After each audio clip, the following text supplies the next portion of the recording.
Brasil desclassificado na sexta-feira. No mesmo dia a Argentina consegue uma classificação nos pênaltis, do mesmo jeito. Imagina como é que eu, torcedor do Dragão, que tive meu clube desclassificado 2 vezes, jogando a classificação fora 2 vezes. Imagina como é que eu me senti nesse fim de semana. Eu fiquei com aqueles déjà vus, eu dei um descanso pra vocês, nem vídeo eu fiz. Fiquei, sabe, com a cabeça pesada, deixei o tempo passar. E aí eu pude refletir um pouco sobre essa trajetória da seleção, o trabalho do senhor Adenor, né? E sobre as coisas que foram acontecendo até essa partida fatídica aí de sexta-feira. E eu queria trazer pra vocês 7 erros que eu encontrei, assim, são, pelo menos é a minha opinião, 7 erros cometidos desde a preparação até o jogo contra a Croácia. E eu quero compartilhar aqui com vocês. Se você concordar, deixa aqui nos comentários. Se não concorda, deixa sua opinião aqui, para que a gente possa trocar umas ideias e até saber o que a seleção não pode mais fazer para a temporada, né, da Copa de 2026. Então vamos falar sobre esses 7 erros aqui nesse vídeo. Vem comigo. Fala aí, torcedores que estão torcendo para Marrocos. Sejam muito bem-vindos ao canal, meu nome é Victor Gader. E desde já, deixe seu curtir aqui embaixo, me ajuda demais com o conteúdo. Se inscreve no canal para acompanhar os lançamentos e marca o sininho de notificações. Sempre que sair um vídeo novo, você recebe a notificação aí no seu dispositivo, beleza? Então, sem mais delongas, vamos pro vídeo de hoje, que hoje é um rage controlado. Vamos lá. A primeira falha que eu queria comentar com vocês, eu já quero tirar ela do caminho, porque ela é uma falha que não é necessariamente da seleção, e talvez nem seja até da CBF, mas é uma falha que mesmo assim ocorreu, que foi a falta de preparo da seleção para com os times, no caso seleções, europeias. Nós não fizemos amistosos, não disputamos partidas com seleções europeias. Ah, mas aí é culpa dos próprios seleções europeias que não tem interesse. Ah, é culpa da Liga das Nações que eles criaram. Sim, de fato. Eles aparentemente não tiveram, né, interesse em realizar amistosos entre europeus e sul-americanos. Dificilmente você via isso acontecer nessa preparação desses 4 anos. E a seleção não conseguiu fazer uma preparação digna, na minha opinião, uma preparação completa, por conta dessa, sabe, dessa imbira das seleções europeias e não quererem disputar jogos com a gente, ou com a Argentina, ou com qualquer outra seleção sul-americana, por exemplo. E não foi só o Brasil que pagou com isso. As seleções europeias também estão enfrentando dificuldades muito grandes ao enfrentarem outras escolas de futebol. E aí essa falha fica uma coisa geral, não é só do Brasil. As seleções europeias falharam em não quererem disputar jogos com o Brasil, mas nós estamos falando da nossa seleção. E a nossa seleção realmente teve essa falha. Dava pra resolver? Dava pra ter uma forma de convencer os europeus a disputar alguma partida aqui? Tinha sim. Às vezes a formatação de um pequeno torneio, ou até mesmo algo que voltasse a ideia de um marketing entre as seleções, que tivesse um trabalho que fosse até financeiramente viável a cada uma das seleções, por exemplo, talvez animasse. Mas mesmo assim ainda seria difícil, porque as seleções europeias se mostraram muito relutantes em realizar partidas com as seleções sul-americanas. E aí vem a história do calendário, existe aquela situação em que realmente não há o interesse, seria dispendioso, enfim. Mas é preciso que isso seja resolvido para que esse período de 4 anos até a Copa de 2026, o Brasil possa se preparar de forma correta, enfrentando seleções de alto nível. É fazer amistoso com França, meu amigo, com a Alemanha, com a Inglaterra, com a própria Croácia, pra gente poder ter o costume de enfrentar essas seleções retranqueiras aí, né, como a Croácia foi. Então, assim, enfrentar seleções de alto escalão, de primeiro nível, é fundamental para a preparação para 2026. Senão vai cair na mesmice de chegar na Copa e a gente ter dificuldades para jogar com essas seleções. Seja pela forma como elas jogam, seja pela forma como o Brasil joga diante delas. Precisa de uma preparação, gente. Precisa preparar a seleção para enfrentar europeus. Isso é fato, tem que ser resolvido. Segundo erro, e agora a gente precisa falar realmente de problemas causados pelos nossos, não foi pros outros. Convocação. E aí eu falo, não vou nem usar essa palavra só, convocação, eu falo de inverdade. O senhor Adenor aqui, o senhor Tite, sempre falou sobre meritocracia, de levar jogadores que estivessem em seu melhor momento, para convocações de jogadores que estivessem jogando o seu melhor momento, estivessem em mais alto nível, jogadores que estivessem em melhor fase e que pra Copa convocaria aqueles que merecessem jogar a Copa.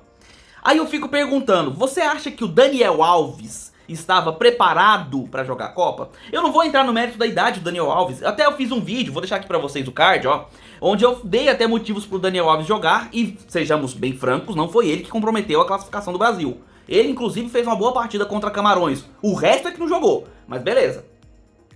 Aí eu falo pra vocês, Daniel Alves merecia estar na seleção? Pelo que ele vem fazendo, ele merecia. Ele tava encostado, treinando no Barça B, pra poder se fortalecer e estar preparado pra seleção. Será que nós não poderíamos ter levado um outro lateral, por exemplo, um que tivesse realmente com méritos? Como, vamos lá, o próprio Rodinei aqui no Brasil, se a gente não for muito longe. Ou, eu já tive até outros aqui em mente, confesso agora me deu uma fugida, mas temos outros laterais à disposição que poderiam ter sido convocados. E não foram, porque ele deu prioridade àqueles que ele tem confiança. Que na minha opinião, aí eu já vou lá pro lado do rabo preso, talvez tenha alguma coisa que a gente nem saiba, porque meritocracia não foi. Falar que ele tava em melhor fase, também não foi. E não vou só ficar no Daniel Alves, a gente tem muitos outros jogadores, como por exemplo, o Gabriel Jesus. Todo mundo reclamou da convocação do Gabriel Jesus. Ele faz uma boa temporada lá no clube dele? Faz, e até que ele vem fazendo uma boa temporada. Mas vai me dizer que ele tava fazendo uma temporada melhor do que o Matheus Cunha? Ou que o próprio Gabigol, que pode até não estar sendo um goleador, mas tem sido um ótimo segundo atacante. Tem deixado o Pedro ser o artilheiro graças às suas assistências e até o mesmo seu jogo para o time. O Gabigol, ele tem jogado para o Flamengo e não para se fazer gols. E com isso ele conseguiu fazer o Flamengo, junto com seu elenco, conseguirem, né, as conquistas que tiveram. Então será que o Gabigol não merecia ter ido no lugar do Gabriel Jesus? Ou o Matheus Cunha, que já vinha, sendo convocado há tempos? Então ele estava entrosado ali com toda aquela equipe, né, com a seleção. Era ele que estava sendo mais chamado pelo Tite, não o Gabriel Jesus. Pra que insistir no Gabriel Jesus? Porque mesmo que, vamos lá, eu não quero levar o Gabigol, eu não quero levar o Matheus Cunha, tem o Roberto Firmino, que também está em boa fase. Muitas pessoas da imprensa europeia, imprensa estrangeira, ficaram surpresos, para não dizer decepcionados, com o fato do Tite não levar o Roberto Firmino. E era natural que isso acontecesse. O Firmino vem em boa fase. E não é de hoje. Assim como o Gabriel Jesus, ele teve momentos em que ele realmente não rendeu na seleção. Mas eu acredito que ele estivesse até melhor do que o Gabriel Jesus. E, claro, muito mais bem quisto nas convocações do Tite do que o próprio Gabriel Jesus. Então levasse aqueles que ele mantinha convocando. O Matheus Cunha, o Firmino, o Gabigol ficaram de fora para o Gabriel Jesus literalmente não jogar a Copa. Entrou no primeiro tempo do jogo contra Camarões, sentiu, não jogou porcaria nenhuma, foi embora contundido e deixou a seleção desfalcada de mais um atacante. Cadê a meritocracia? Cadê a constância nas convocações? Cadê o trabalho de convocação ali no período de 4 anos para trazer uma seleção coesa e principalmente uma seleção coerente com o que ele vinha fazendo? Cadê isso? Não rolou. Mais um erro do Sr. Tite. Terceiro erro que eu quero citar é uma percepção minha, tá? Talvez você não possa não concordar, mas eu vou falar pra você o seguinte. Vendo a postura dos jogadores, não em campo, vou entrar em campo depois, mas a postura fora de campo, não dava a impressão de que eles achavam que essa Copa tava no papo? Porque assim, a impressão que eu tinha vendo, porque assim, você fica vendo marketing na TV, marketing na rede social, marketing no YouTube, que tem aquelas propagandas com os jogadores, que fica martelando na cabeça que o futebol brasileiro é o superior, que o futebol brasileiro é maravilhoso e tal. Então você fica com aquela... sabe, aquela... Como é que eu falo? Você fica com aquela confiança, mas não é só confiança. Você fica com uma certa soberba, fica uma coisa assim... a gente vai ganhar. Isso pro torcedor... Meu Deus, hoje quase não tô conseguindo falar. Tô engasgando com as palavras. Isso pro torcedor é uma beleza, você tem todo direito. Jogador não pode entrar nessa vibe. E sinceramente é o que parecia. Pensa, os jogadores ficavam recebendo a família na concentração. Os jogadores tinham, assim, folga para jogadores depois do jogo, é normal. Mas nós estamos numa Copa do Mundo de sprint curto. Então essa folga tem que ser para regeneração e para um descanso sem perder a concentração. E não era isso que se via. Parecia que os jogadores estavam meio que de folga na Copa, sabe? Tem um treinamento, tem um dia de treinamento, tem a concentração pré-jogo, mas se tivesse mais tempo na Copa, eles teriam mais folga, na minha opinião. Acho pouco provável que eles ficariam treinando esse tempo todo. Muitas seleções mantiveram seu elenco no hotel, sabe? Lá, concentrado, preparado para aquela situação. Depois que acabar a Copa, meu filho, vai curtir suas férias. vai passear, vai ver a família. Durante a Copa, ou você fica concentrado, ou você não consegue dar a devida importância pro torneio. E aí era meio que eu via isso, parecia que o Brasil tava achando que ia ganhar a qualquer momento. E não era só em campo. Fora dele parecia também, isso pelo menos pra mim. Você pode discordar, talvez você pense que não seja assim, é ter todo o direito seu. Mas eu achei que o Brasil tava com uma certa soberba fora de campo. E isso nunca dá certo, a gente sabe, e o Luiz Henrique também sabe. Aí eu entro no próximo tópico, que é justamente falando sobre a questão da seriedade. Vocês acham que esses jogadores do Brasil estavam levando essa Copa a sério? Parecia pra vocês que eles estavam realmente encarando a Copa do Mundo como um torneio, tipo, pra dar a vida? Como eu falei, esse negócio de concentração, ele tem uma importância fundamental. Você mantém-se preparado pra competição e não deixa a sua atenção e o seu foco desviar. E aí você tem jogadores com problemas pessoais lá fora, amante de um, filho de outro que tá dando BO, o outro querendo romper contrato com um fornecedor de chuteira, aí o outro com um problema com relacionamento com a família, o outro sofrendo de depressão. Gente, não tá concentrado, não tá conseguindo manter a concentração, cara, fala pro técnico, avisa, porque com isso você não consegue desviar a atenção. Sabe? O jogador tem que estar focado ali naquela situação, naquela competição. Copa do Mundo é curto. Ah, porque a vida pessoal é importante. Ah, porque é difícil separar a vida pessoal da vida profissional. Cara, concordo, é difícil. Mas se você tá encarando uma competição como essa, que é uma competição única, realmente é coisa de poucas vezes na vida você vai ter essa oportunidade. Esquece o que tá lá fora, esquece. E você via que tinha jogadores que não estavam com a cabeça na Copa. Pelo menos essa é a minha impressão, tá? Posso estar errado, talvez, né, eu posso ter entendido errado, e aí eu peço desculpas a quem discorda de mim, tudo bem? Mas foi a impressão que eu tive. E justamente pelos fatos que eu citei. Muito problema lá fora, muito problema extracampo e problema pessoal, não é problema de esporte, não é desentendimento interno entre a equipe, não. Problemas que desviam a atenção do jogador. E aí dificilmente você vai conseguir, né, ter aquela concentração que você precisa para dar o máximo dentro de campo. Numa Copa do Mundo, a falta disso pode ser fundamental. É a diferença entre um classificado e quem volta para casa. Quinto ponto que eu quero falar com vocês já entra nas 4 linhas, já vai para dentro de campo. E eu quero conversar com vocês uma questão. Vamos trocar uma ideia aqui, vem cá. Vocês lembram que os jogos do Brasil sempre tiveram uma característica, principalmente os jogos do Tite no caso, né? Uma característica muito positiva que era a imposição dentro de campo. A seleção brasileira, ela tinha uma imposição, ela se impunha em campo diante do adversário, sufocando o adversário. Se ele está sem a bola, é marcação sob pressão. Aquele que está com a posse da bola recebe a marcação de 2 até 3 jogadores. Isso até na defesa. No campo de ataque nem se fala. O Brasil matava o adversário ali com a pressão e roubava a bola rapidamente. E aí a saída de bola era rápida, com toques rápidos para assustar o adversário e deixar o adversário numa posição em que ele vai ter que ou rifar a bola ou vai ter que movimentar muito para conseguir balançar a defesa brasileira. Essa era a característica do futebol do Tite. E isso aconteceu em todos os jogos, até mesmo antes de começar a Copa. E no comecinho da Copa a gente viu isso, lá no jogo da Suíça. No jogo contra a Sérvia, né?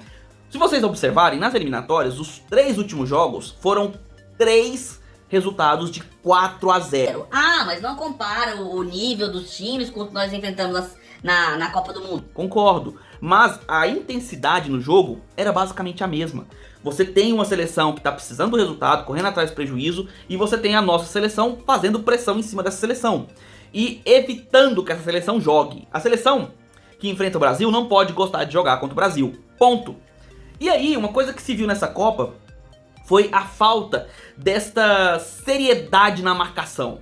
No jogo contra a Sérvia, a gente viu muito isso. Isso realmente começou bem ali no jogo contra a Sérvia. O Brasil marcou tão bem a Sérvia que no primeiro tempo ninguém jogou. O Brasil não jogou porque a Sérvia se fechou e a Sérvia não jogou porque o Brasil marcou bem. Assim que perdia a bola, eram 3 naquele jogador. Como o Rogério Ceni gosta de falar, é o ataque ao portador, né? Quem tá com a bola, ele é literalmente sufocado pela sua marcação mais próxima. Quem tá próximo chega nele pra fazer a marcação. Sempre foi isso.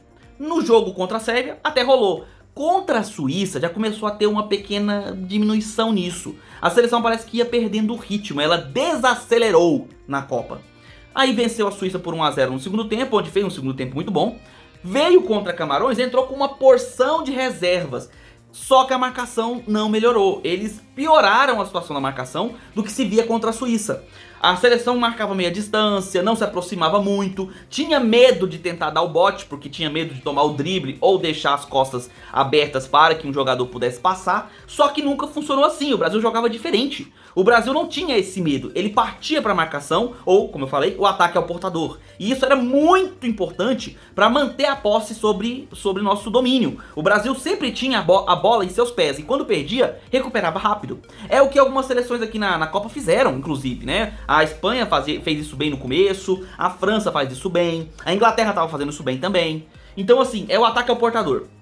E isso foi diminuindo a cada jogo. Contra a Coreia do Sul, nós tivemos a qualidade técnica de fazer 4 gols no primeiro tempo. Veio pro segundo tempo, o Tite, em vez de mexer para poder dar um descanso, pô, ganhando de 4-0, e da Coreia do Sul, cara, você não vai tomar 4 gols. Então substitui algumas peças importantes e mantém o nível técnico para que você possa fazer mais gols. Porque isso é respeitar o adversário, é jogar com seriedade o jogo inteiro, não é só um tempo. Se você enfrenta uma seleção de baixo nível, você tem que golear. E golear com responsabilidade, com mérito. Você tem que mostrar a imposição do seu futebol. E aí o Brasil foi diminuindo o ritmo até o ponto de chegar no segundo tempo contra a Coreia do Sul e não jogar. Contra a Coreia do Sul no segundo tempo, o Brasil nem jogou. E parece que entrou contra a Croácia no primeiro tempo no mesmo ritmo do segundo tempo contra a Coreia do Sul. Não jogou. No primeiro tempo contra a Croácia, o Brasil não entrou em campo. Não queria jogar, cara. Sabe? Você via que lá na frente, Neymar, Richarlison e Vini Júnior não faziam ataque ao portador, não atacavam o adversário, não faziam marcação. O Vini Júnior chegou ao ponto de tomar umas 4 bolas nas costas porque ele não apoiava o Danilo na marcação pela esquerda. O Rafinha também não fazia esse apoio lá pela direita. Então assim, Neymar, você tem 4 jogadores, Neymar, Rafinha, Vinícius Júnior e Richarlison sem fazer a marcação. Você não acha que o time adversário vai ter espaço para trabalhar a bola?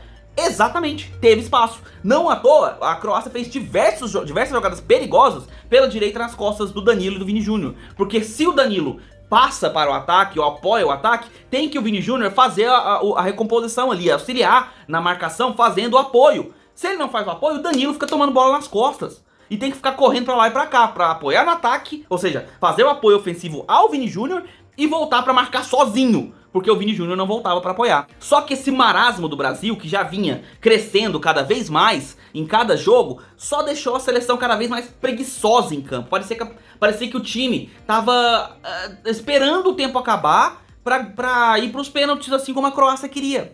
No segundo tempo a gente teve mais chances, no primeiro tempo da prorrogação teve mais chances? Teve, mas era diferente. Parecia mais lento, parecia mais, sabe, mais à vontade, não tava com a pressão do jogo. É um marasmo que tomou conta e fez a diferença sim. E é isso, que esse foi um dos erros que eu vi aí, pelo menos, né, na minha opinião. E falando em substituições, esse é o 6º erro. Porque vamos lá, o Brasil, o Tite levou para a seleção brasileira, né, na Copa, ele levou o Everton Ribeiro para jogar.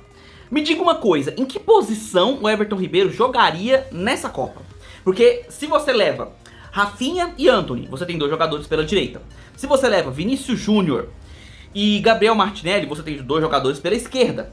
Se você leva Neymar, Everton Ribeiro, você teria e Paquetá, Neymar, Everton Ribeiro e Paquetá, você tem o Neymar como um jogador centralizado que flutua, você tem o Paquetá como um segundo volante ou um meia de armação, né, um meia armador, e o Everton Ribeiro seria o substituto imediato dos 2. Se um quebra, você entra com o Everton Ribeiro, porque ele é um meia que costuma cair pela direita, mas ele tem características de armador.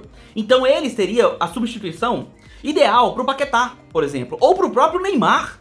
Em vez de você colocar uma trinca de atacantes e 3 meias defensivos, coloca o Everton Ribeiro para jogar no lugar do Neymar, flutuando, como ele faz no Flamengo. Porque no Flamengo, apesar dele cair bastante pela direita, ele tem a liberdade de flutuar pelo campo, inverte com a Arrascaeta ou inverte com o Gabigol e fica pelo meio. É o que ele faz lá no Flamengo. E se não foi por isso que o Tite convocou o Everton Ribeiro, pra que ele convocou?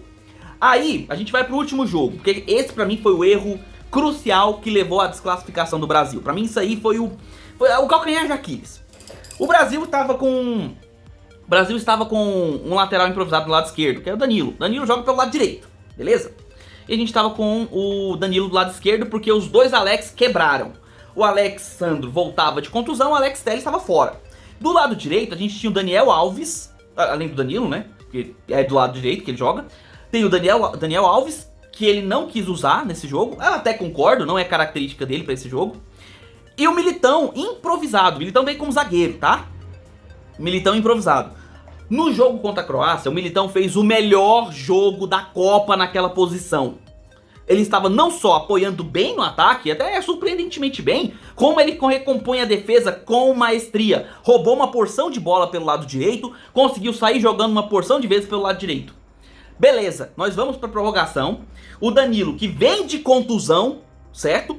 Tá jogando no sacrifício, enquanto o Militão fazia sua melhor partida. O que o senhor Adenor fez? Tira o Militão, coloca o Alexandro, que está voltando de contusão. Lembrando que nós estávamos no último tempo da prorrogação, segurando o resultado, ganhando de 1-0. Tirou o melhor lateral que ele tinha em campo, porque o outro já estava baleado, claramente baleado, ele tinha sentido. Inverte ele de posição, ou seja, muda a dinâmica dele em campo, depois de 2 tempos e meio de jogo, tá? Ou seja, depois de 115 minutos, 105 minutos de jogo, certo? Fora a prorrogação, fora os acréscimos, né? Ele inverteu o Danilo, colocou ele do lado direito, tira o Militão, que estava bem, estava não só bem fisicamente, como bem no jogo, e coloca o Alexandro do lado esquerdo contundido. Ele mal encostou na bola, para começo de conversa. Segundo, o Brasil se lançou ao ataque. Ele tirou o Paquetá para colocar o Fred, mas eu não entro nesse mérito, porque aí não foi o erro da substituição, o erro foi do jogador. Porque ele tirou esses jogadores, e aí o que o Brasil fez no segundo tempo? Subiu suas linhas para marcar no campo de ataque. Você, ganhando de 1-0 no último tempo da prorrogação, você vai atacar o adversário? Principalmente se o adversário estiver claramente demonstrando que vai partir para esse ataque. Não era mais fácil você ficar lá na retranca e jogar no contra-ataque? Como é que você vai jogar no contra-ataque se você tem 2 laterais baleados, um meia que já estava cansado, um atacante pesado, que é o Pedro, que estava fazendo o que podia, ele estava marcando a defesa da Croácia inteira, e você tá sem um meia ofensivo, um meia para poder puxar esse contra-ataque. Como é que você vai puxar esse contra-ataque? Fred não puxa contra-ataque, amigo. Sabe? Casimiro não vai puxar contra-ataque. Eles não têm essa característica. Resultado, o Brasil se lançou ao ataque, abriu espaço nas costas do Danilo, contundido, e o gol saiu por lá. O gol saiu por lá, cara. Então assim, as substituições do Tite foram muito erradas. Essa do Fred pelo Paquetá, eu deixo no 0-0. As primeiras do Vini Júnior e do Rafinha, eu até concordo. Mas essa do Militão acabou com o time, porque você perdeu a lateral que estava dando reforço defensivo. Precisava trocar alguém? Precisava. O Danilo. Trocasse o Danilo, colocasse o Alexandro lá, beleza, aí tava tranquilo. Agora, tirar o Militão foi uma puta burrice. Burrice. Uma burrice inacreditável. É parecer que ele não tava assistindo o jogo, de fazer uma substituição como essa. Aí, cara, pediu pra perder. Dessa forma, o Brasil acabou indo pros pênaltis. E aí veio o último erro do Brasil, que não é de hoje, tá? É um erro que chama-se maturidade. Vamos lá. Vocês me diriam que o Thiago Silva é o líder do elenco do Brasil? É o cara que chama a responsabilidade? É o cara que peita o juiz quando o juiz não dá um cartão? Você acha que é ele? Ou é o Casimiro? Ou seria talvez o Daniel Alves, pra isso que ele foi lá pro Catar? Não sei, Marquinhos? Ou o Neymar? Será que é o Neymar que faz isso? Gente, vamos ser sinceros. Agora, na era do Tite, quem que é o líder? Quem que é o cacique, aquele cara que chama a responsabilidade, o xerifão do time? Tem algum? Vai me dizer que o Neymar é líder do time? Cara, não é, cara. Desculpa. Ele pode ser líder técnico. Dentro de campo eu até concordo. Nas jogadas, ele que comanda. Agora, na hora de precisar fazer uma cobrança, ele é o primeiro que perde a cabeça. Sofre uma falta, ele fica desorientado, sabe? Você não vê os jogadores reclamando, sabe? Pressionando a arbitragem. Você não via isso. Teve várias faltas nesse jogo contra a Croácia que o Brasil ficou passivo, cara. Pênalti contra o Brasil que o Brasil aceitou calado. Já pensou aquela mão do croata aqui no Brasileirão? Já pensou como é que os jogadores iam reagir? O juiz ia sair de camburão, porque ele ia ter que sair protegido. O brasileiro não vai aceitar esse tipo de coisa. Aquela bola lá foi muito pênalti, meu filho. Cadê os jogadores cobrando? Vai chegando lá, chega junto, cobra, bota a mão pra trás, chega junto lá e cobra. Cadê? O Neymar vai fazer isso? Velho, não vai. Casimiro fez isso? Não fez. O Thiago Silva tem costume de fazer isso? Não, não tem. Não tem. Saca? O Marquinhos fez isso? Não, não fez. Tivemos diversas faltas pra cartão amarelo da Croácia. A Croácia fez um monte de falta pra cartão amarelo. A primeira que o Brasil fez, ele deu. Cadê a cobrança lá em cima? Cadê aquela pressão de colocar a pressão do juiz? Cadê aquela cobrança em cima do amarelo, aquela reclamação pra poder inflamar o jogo? Coloca a torcida pra inflamar contra o juiz, porque aquele famoso refrão, ei, juiz, vai tomar, sabe? Eu ouvi só uma vez. Se os jogadores brasileiros fossem reclamar, fossem lá indignados com as coisas que estivessem acontecendo, você acha que a torcida brasileira não ia gritar mais? Não ia reclamar com aquele juiz? Ia pressionar ele, fazer ele sentir numa decisão de Libertadores? Claro que ia! Porque o brasileiro podia fazer essa pressão. Só que o time em campo não fazia. E aí faltou aquela maturidade, aquela casca. Porque não adianta você ter só casca pra jogar o jogo. O jogo é na ponta da chuteira e na cabeça. O jogo é psicológico. O Brasil tomou um gol nos últimos minutos do segundo tempo da prorrogação. Aí você acha que quem foi com o psicológico mais tranquilo? Lembrando que a Croácia já vinha de uma classificação nos pênaltis. Então os caras estavam muito mais seguros pra fazer a cobrança de pênalti. E aí, cara, falta aquele cara que sacode o elenco, sabe? Que fala, bora, Vidoneco, sabe? Aquele cara que fala, miserável, bora, cacete. É isso que falta, cara. Não tem. Na última Copa lá, ó, na Copa de 2014, a gente viu o cara sentando na bola e chorando, sabe? Faltava o cara que sacode o time, que dá aquela maturidade, que separa os homens dos meninos, que sabe decidir quem é que, sabe ajudar, claro, o técnico, né? A decidir quem é que vai cobrar os pênaltis, quem é que vai começar batendo. Você acha que um cara desse ia deixar o Rodrigo começar batendo? Um menino? Primeira cobrança, aquela que é pra você abrir, porque nós deveríamos sair, né, na frente. Primeira cobrança, a gente vai colocar o menino pra bater? Não é mais fácil colocar aquele jogador que a gente tem certeza que não vai errar, porque aí a pressão fica pra cima dos adversários? Coloca ali, porque o Neymar fica por último, porque é pra chamar a responsabilidade. Cara, a responsabilidade você chama no começo, porque ali você garante o resultado. Você não sabe se vai chegar até a última cobrança. Pode ser que na terceira você já esteja classificado. Ou desclassificado, né? Então assim, falta essa maturidade na seleção. A gente tinha Adriano, a gente tinha Roque Júnior, a gente tinha Juan na seleção, Lúcio, sabe? Uns caras casca grossa, o Emerson mesmo, que era um grande líder também na seleção, sabe? No meio de campo ali, aquela liderança pesada mesmo. Hoje a gente tem o Casimiro, que é até um bom líder, mas tá longe de ser o que a gente precisa. A gente precisa de um cara cascudo, um jogador que realmente encare aquilo com a seriedade que o Brasil precisa. E que passe isso para os jogadores que estão junto com ele, entendeu? Pra enfrentar essa situação de peito mesmo, como homens.